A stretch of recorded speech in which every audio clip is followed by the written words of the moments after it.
Hi, my name is Tracy Spears, and I'm super excited to introduce you to Joanne Huber today. And I'm super excited for lots of reasons. One is that, I'm so happy to see you.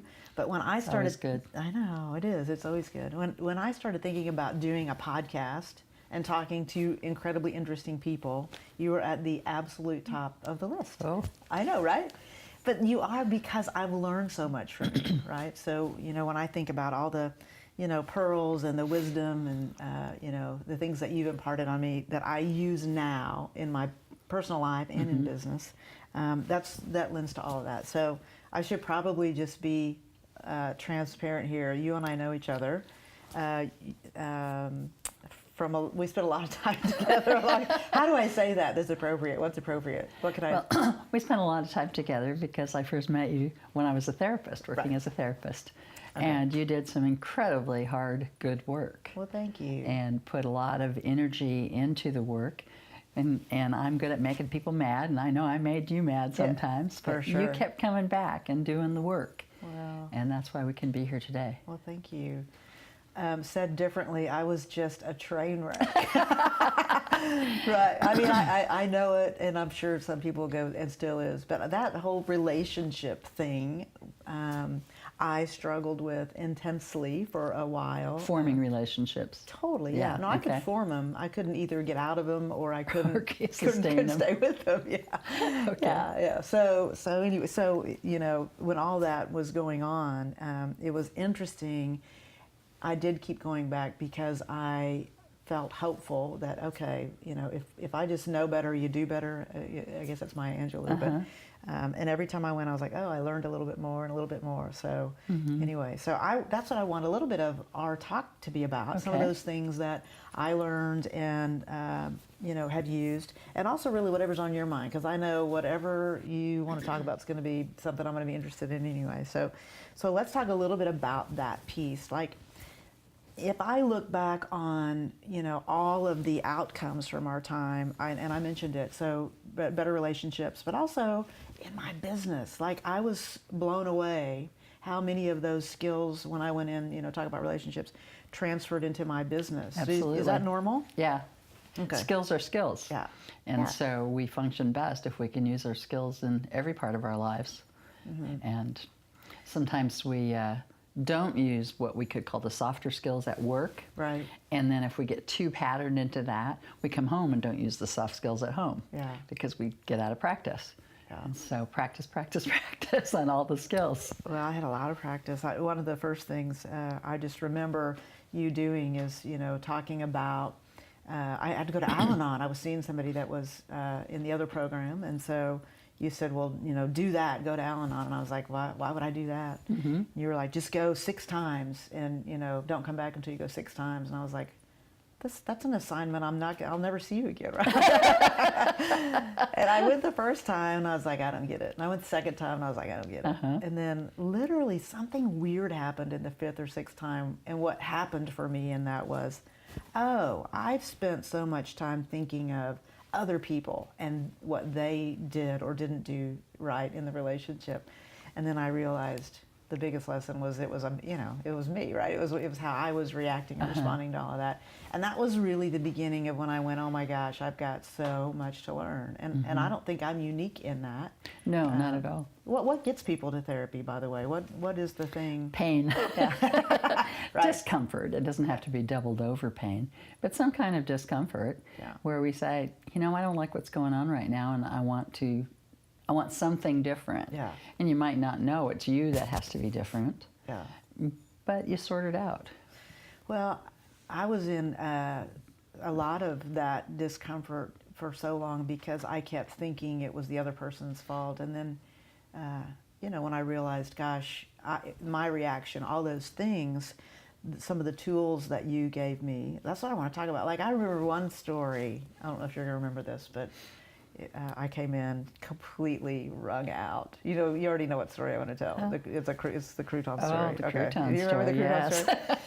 So I came in wrung out about, I was having lunch with somebody and we were having salad, and she literally took the croutons out of her salad with dressing and everything, put them on the table. And I was like, who does that? Who would do that? and you did exactly what you're doing now. You were like, you go, what is wrong? You're like, well, why are you so, that's not about you. And that was when I was like, oh my gosh, I thought everything that happened was a reflection on me or was about me. I was connected to all of that. And that was the beginning of kind of that, it's not, and you actually said, you're not that important. That's what I remember you saying. Most things aren't about you, Tracy. Yeah. And I needed to hear that totally, right? And it comes from that, you needed to hear that at that time. And we also knew each other well enough that I could get away with saying that so bluntly. Yeah. But it's that what will people think business. Yeah. And it doesn't matter what people think. Yeah. You said that was one of the things I wrote down. What other people think of you is none of your business. Yeah. Yeah. Do a lot of people? So that's got to be one of the things that I would guess universally when people come in is they're so worried about fitting in, or is that true? That a lot of people are worried about that. I think in about middle school, we start comparing our insides with everybody else's outsides. Oh, they look like they have it all together, and I'm a mess. I'm a train wreck. And some people don't seem to outgrow that well. Yeah. And so they worry a lot about what other people think, and it doesn't matter. Yeah. Unless we're being total jerks all the time. Yeah. And then they can give us feedback. But just generally in our lives, other people aren't focused on us. They're focused on themselves. Well, how do you create that sense of self in a way that is not subject to, comparing it to everyone else? Jill Donovan from Rustic Huff? I saw her speak recently, and she said, don't compare your chapter 1 to somebody's chapter 20. And I thought that was a great It is a great way to phrase. say that. I've not heard that, but it certainly is. Yeah. Because everybody's in process. And everybody is learning whether they want to or not. Yeah. I mean, some people tend to stay stuck because they're afraid or whatever. But we're all growing and learning, I hope. Yeah. I mean, I would never want to stop. Yeah. And then it's easy to get kind of harsh towards some people if they're not where we want them to be or think they should be. But I think it's from Buddhism, they talk about not being right or wrong or good or bad, but is it ripe or unripe? And like if a piece of fruit is not yet ripened, we don't call it a bad piece of fruit. We just say it's still ripening. I like that. And so we're all still ripening. So I'm a green banana. Yeah, right. Well, that would have been helpful back in the day, right? Yeah. But when you think of somebody as a work in progress, it changes everything because, I think that I have a tendency to I want to go, it's good or bad or right or wrong, and to, be able to see somebody in that middle state and not label them, with something, but to go, well, that's just where they are right now. That's got to make your life easier. Sure. And we all try to make things so concrete. And there's a lot of fluid. I mean, you can sort of be in progress in one area and being pretty good in another area. And so we just flow. But we tend to see things in a dualistic way. Well, you just described my life in the sense that I had this, and been so fortunate in business, and not saying I don't have a ton to learn. I do, but have had a very successful business life. While at the same time, the other part of my life, I just couldn't get, I felt like I was on a three-legged, stool most of the time, trying to get it figured out. So then when you got your personal life more in order, how did that change your business life? That's a very good question. It changed it in that my self-esteem and everything I did was around accomplishing things. And being settled now in my personal life, the things that I view as accomplishments are way more satisfying, right? Like they're more being able to be still or being able to be present, or right? Like I was raised in a very performance-based environment. Right. That if I did well, so my dad was my softball coach, I knew very early on, like 5th grade, if I was going to go to college, I was going to have to, play softball, or literally sitting, I grew up in a trailer, I'm literally sitting in a trailer, and my parents are, talking, and my dad says, well, if you want to go to college, you're going to have to get a softball scholarship. and not an academic scholarship for I don't know why, but or basketball. But Which you softball. certainly could have. Well, thank you. Academically. So thank you, I appreciate it. So I knew that very early on I had to perform, and then I had a creepy coach in high school, super creepy, and so for me to get the, adoration, if you will, if I performed well, then it was a guarantee. But if I didn't, it wasn't going to go well. So I was raised in that, and I kept duplicating that in my relationships. Like the more I could do, And the at better your it would be. work. For sure. Because my sense is, correct me if I'm wrong, but my sense is even at work, before you get really settled, you would have these successes, but never allow yourself to really enjoy them. You'd be on to go to the next event. Totally. And so you didn't get to enjoy Yeah. the progress you were making and the successes as they happened. That's true. I think that's just, it might still be true. So because there's that that fire in your belly is a different fire. Like when you're in survival mode, meaning Yes. you eat what you kill, or my business life was literally full commission, for many, many years. Like if we didn't make sales or my team didn't do well, and then so it changes from the fire in your belly to do something that really fulfills you. Yes. So that would be the big Yeah. change too. Yeah. Do you have a lot of people that have that though? They're really successful in their business but not in their relationship. Is that? I wonder. Is that common? Yeah, I think it's very common actually, because, and I think, I think it's balancing out, but it used to be really more common for men, and they couldn't come home and be present. They'd just start giving orders, Yeah. just like they could at work, especially the highly successful men. Yeah. But finding the satisfaction, the internal satisfaction, and being able to just enjoy that and being in the process of it and enjoying the process. I think some people still struggle with that. Yeah. Because it's all about the success and how productive can I be? Yeah. And that's okay to a degree, right? Unless it defines you. Oh, that's the difference. If you're defined by what you produce and then aren't producing anything, who are you? I think that's a big issue. Like when people have lived that way in a successful business world, then they retire. They go, now what? And that's why some people don't retire, because they have no clue who they are. They're so defined by the work they do. Interesting. Yeah. So we do a lot of work in our organization around generational differences and the different generations that, like the baby boomers were, defined by, their work, and Gen Xers, and how that this generation, the millennials or the pluralists, that's going to be different. Like, because they're going to be defined more by service to other people, and we don't know exactly how that's going to play out, but Sure. but most organizations have figured out if you want to keep somebody in your organization, you have to be helping society in some way, and so it's that contribution that they value. Isn't that interesting? It is interesting, and when the World War II era people were work, work, work, it was also when the society was more role focused, women at home, typically, Yeah.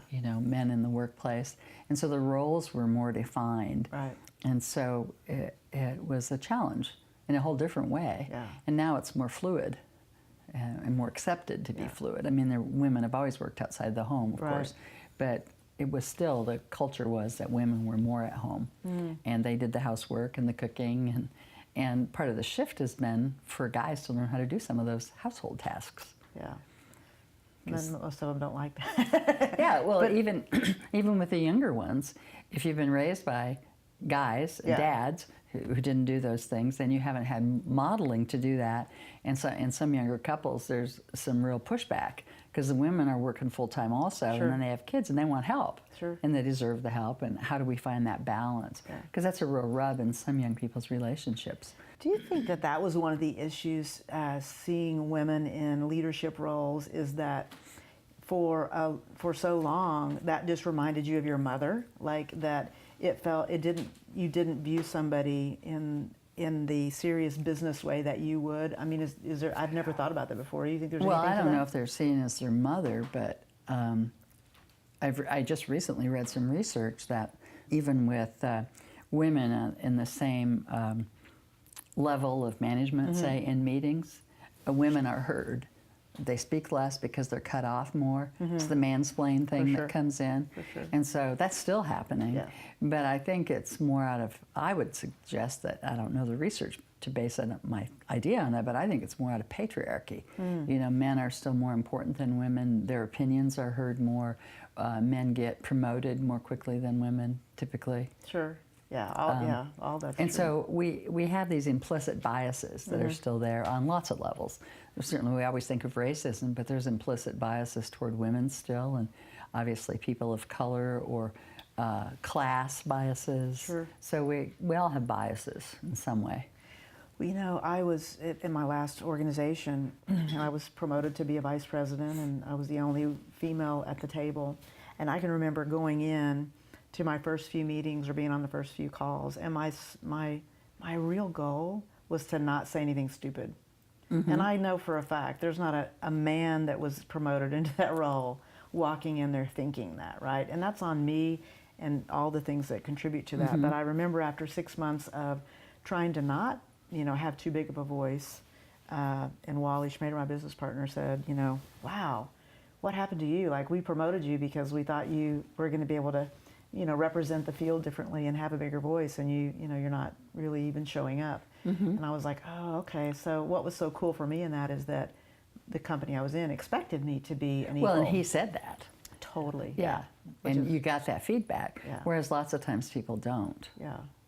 Well, we're not going to solve that today, right? Because that's a Yeah, it's a huge thing. Yeah, but going on. I think it's a useful thing to hold awareness of. Right. That's been, I think, the great thing that's come out of the, you know, all of the movements that are going on, and you know, that, and that we're seeing ordinarily quiet people become advocates.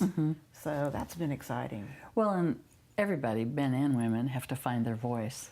And women especially have lost their voice for a long time, and that excites me more than anything, to see a woman find her voice when she hasn't known that she even had one. Yeah. And so we, you know, I can speak to patriarchy, but women also did that to ourselves by not speaking up. Right. And so I recently read a phrase that said, women freed themselves from themselves. True. You know, Yeah. and how we put limits on ourselves instead of just stepping out and taking the risk. Well, I'm going to say something controversial. I've never said it out loud, but when this thing happened in the movies recently, and Mark Wahlberg and Michelle Williams, and he gets $1 million and she doesn't, do you know what I'm talking about in that movie? My first thought was, he asked for it, and she didn't, right? Like, 'cause I get it, and I understand the end result was tragic, and she should have been offered the same thing. I understand that. But my guess is that sense of self, he just said, no, I'm not going to do it without that. And when she didn't, and I think that happens, that people just take advantage of people not finding their voice or having their voice. So then you look at that and go, well, who's at fault there? Lots of people, for sure. But I felt like that was a great example. It was kind of a microcosm of women in general. We just don't demand the same in those similar situations. So, And maybe there's precedent that if you asked for it, you didn't get it. Yeah. And so you stopped asking. Yeah. But we want to be more collaborative. I don't want to generalize. But generally, women are more collaborative. That's why women have circles of friends around them differently than most men. Right. And I read all this stuff all the time, and I love the phrases that seem to capture an idea. And one of the things I read said, women have friends, men have buddies. You know, like golfing buddies or whatever, where women talk about everything. The guys go play golf. Yeah. I mean, and I think that's a stereotype, of course. It's not everybody, but it's a fascinating difference. And women can use both right and left brain simultaneously, and men don't do that naturally. They have to learn how to do that, where it just comes naturally to women. Interesting. More typically. Well, I think it's fascinating that this whole thing, equal pay and all that we're still having the conversation, right? Yeah, and that it's not already a done deal. Right. It is pretty strange to me that it isn't a done deal, because it makes so much sense. Part of it is not asking. Part of it is not knowing you can ask. Right. Because you got to know you can ask before you ask. And then the cultural expectations, even again in the household, the women still have what they reference as the second shift. They have to go home and clean the house and take care of the kids and cook the meals and do the laundry. Whereas guys come home and maybe cut the grass or something, but it's not as, and there's funny stories that you'll read, like the guy says, he gets up and says, well, I'm off to bed, and he gets up from his chair and goes to bed. Yeah. And woman gets up and says, well, I'm going to go to bed now, and then she makes the coffee and puts out food for lunches in the morning, does all those tasks before they go to bed. Yeah. And those are all stereotypical stories, of course, but there's grains of truth in that, or we wouldn't see that. Yeah. And then it connects, in my mind, always to the codependency thing. How you don't ask, and so you're always out of balance. You're always doing too much more. I had a boss one time who we were getting ready to hire somebody new as a clinician at a hospital, and I had interviewed this person also, and I said, well, this person is at least not codependent. And he says, well, we like him to be a little bit codependent because then we get more work out of him. Totally. Now, I would never have said that. Yeah. Yeah. I thought I would have thought it. Yeah. Yeah. But I get the point, though. Yeah. They relied on it. Yeah. And that's one of the ways that people find themselves overworked, too, in different jobs, because they don't know it's okay to say no. So we do a lot of work with women in leadership roles, as you know, and one of the things that usually is an aha is when we start talking about the things that people expect of you, they didn't expect when you first took the job on, but you going above and beyond and creating that connection and trying to, over function in a role creates this unrealistic expectation, or an expectation that can't be sustained over time. And then all of a sudden, in that role, someone goes, all right, I've had it, I'm not doing this anymore. And so the thing that's so funny, and this has actually happened to me recently, and I'll tell you that story, but is that when it happens, nobody sees it coming. When the person goes, I've had it, I'm out. Yeah. Because they don't know how to verbalize it as they're going along. Yeah. A lot of couples that'll come in marital distress, or somebody in a marriage will file for a divorce, and the other person is flat out blindsided. Yeah. I didn't see that coming, even though their partner had been saying, I need more, I need this, complaining about things for years. But sometimes people just don't take it seriously. Yeah. And it's, again, you have to have a voice to speak in such a way that you know you have been heard, that somebody really is taking you seriously. And if you don't really have your voice, you don't know how to speak. And some people don't speak up because they're just flat out afraid to confront. Do you think, I think that's gender specific. I think more women are afraid to be confrontational than men. Do you? Do you think it's equal? Well, I think typically men will confront more because people tend to think, at least in my experience and my practice, people tend to think of confrontation as something where you have to be angry or it's kind of fierce. Yeah. And so men have permission to be fierce, or men have permission to be angry differently than women do. Okay. And so I think there's that. But I try to help people see that confrontation doesn't mean you have to be mad, that you just have to confront what is. I'm noticing such and such. Could we talk about that? Yeah. As a confrontation. Yeah. So, and it helps prevent some of the setups. But I think it's a useful thing, especially if you're in a leadership role, to notice when somebody starts over-functioning. Yeah. And say, I'm noticing. Yeah. Because it's a confrontation, that you're going to wear yourself out here. You're going to burn out. I have a client right now, and I'm about to go back in to work with their staff because what has happened, they have a really great, it's a nonprofit, they have a great leader in that kind of goes above and beyond, will do whatever needs to be done. And so the staff has done that to the point where they're operating out of their job description so much that now within their job description there's holes in things that they're not doing because they're filling gaps in other places. What should have happened is to create that, as you said, for the leader to go, I appreciate you doing that, and redirect them back to the things that they need to get done. Because when you have a small organization, you have 6 or 7 people doing that, that creates a bigger issue down the road, right? Yeah. So the leader, absolutely. the leader is, I think, as I listened to her talking, she's like, I'm so grateful my people will do whatever, and I'm like, oh, there's a downside coming to that, right? Sure. There's always a downside if we're starting, because you can't do everything. Yeah. And so something will always get left out. Yeah, for sure. Yeah. Well, I'm that person that is probably too vocal about what I want and don't want. Like I'll throw my own birthday party. I'll do all those, not because I don't, I enjoy it, first of all. Like, Sure. I'll You're tell the you- consummate extrovert. Yeah, I am. Like, if you forget my birthday, it's my fault. I should have told you. Like, I have, Yeah, some people go, yeah. they try to skate by.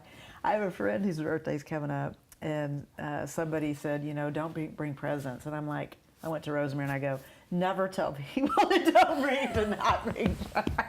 So I'm like, Amazon, what? So, but I think stating your needs is a good thing, right? So Yes. I assume that that's obnoxious at some point, but Well, yeah, I mean, it could be. yeah. And if in a relationship, for example, Yes, it's I know. fine to state your needs and even be very vocal about it, like you just described.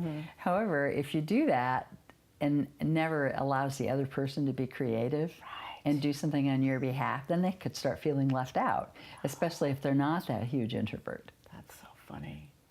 I remember one time somebody actually saying that to me. They said, I was in a relationship, the problem with being with you is I don't know who I am. And I was like, you should figure that out. But now, looking back, what I know is I was trying to take care of everything and control everything and micromanage everything, and Sure. didn't let that person be, you know what I mean? So, And you are a very strong person. And so you're going to have to be partnered with somebody who's strong. I am. And I know you are. And strength shows up differently. Yes. Like Rosemary's got this very quiet strength, Yes, but a she will does. of iron. Right. She's And the strongest person I know. No question. Yeah. I mean, and you would because you're a therapist, but most people would never see that coming. Well, I know she stuck around with you, so she's got to be strong. Well, because of because you're very forceful. well, and- yeah. And I'm unfortunate. Like, the first three years, I was going to say 3 weeks or 3 months. No, I'd say the first 3 years. There were many reasons to not stick around. When I look back on that now, everything that happened, I was just scared. I was trying to figure it out. I wanted to make a good decision. I wasn't sure, like I'd never had anybody stay, right? Like Especially with such pushback. I know, yeah.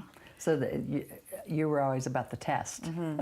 Yeah, not knowing it and Yeah. it not being conscious, but I always felt so unsafe in a relationship that, the minute somebody didn't pass the test, I'm out. You know, Yeah. like, There's when you get, the language I would use that Rosemary was really good at giving grace. totally. And there's a story I read one time about this person happened to be married to someone with a mental illness and a very bad. I'm not drawing a straight line to that, No, just so you know. no, you're not. Yeah, it's a whole different thing, but it's a really good. Makes a similar point, and people would ask her. This guy would go off the rails and do really awful stuff, and she stayed, and she stayed, and she stayed, and people asked her why, and she said, because I've chosen to love his core. Because when he was good, he was really wonderful. Wow. And so it was such a lesson for me that I've carried forward in my life. Sure. Because Rosemary was choosing to love your core when you were at your worst, and you did the same for her. Yeah, it's true, because now I don't think we could be where we are without all those trials and tribulations, right? Like I said, for the first time, I'm like, oh, I know it's, I'm not at risk here. I'm You safe. pushed each other for the beginning, and it was rocky, and then you settle in because, we really are going to be here for each other. Yeah. And I think being married helps that happen too. For sure, yeah. Yeah, I was surprised. So, as you obviously know, hello, yes, when we got married, because you were there and performed it, and thank you, by the way. Sure enough. It's a And privilege. It was super important for me to have you do that. It was obviously very small, and only a few people there, but I couldn't have gotten married had I not walked through your doors. And so that was why that was so important for me, that was a full circle moment for me to go, everything that I've had learned when we were, seeing each other way back when, prepared me for being able to make that commitment. And so for me, like, people go, oh, getting married is not going to be any big deal. It's just a piece of paper. It was profoundly different. It changed everything to the point where I look back at that time and when we went through that as something I coveted, and just, you know, it was just, it really was a game changer, you know. So gay sure marriage can was, yeah, that was, a lot of gay people haven't had that experience Yeah. yet. Yet. A lot of them are doing it, but this is Carly, so she's decided to wake up. Yeah, Carly's delightful. She was another another person that got rescued. I would also comment to you that, you know, you give me a lot of credit for what you learned from me, but nothing that comes out of my mouth has any usefulness to it if you don't take it in and go out and use it. And you did the work. You're the one who stayed faithful to that process. And even in your business, it's the same thing. If you hadn't done the work, if you hadn't stayed faithful to learning and going forward, nothing would have happened. Yeah, well, I can see why people don't do it.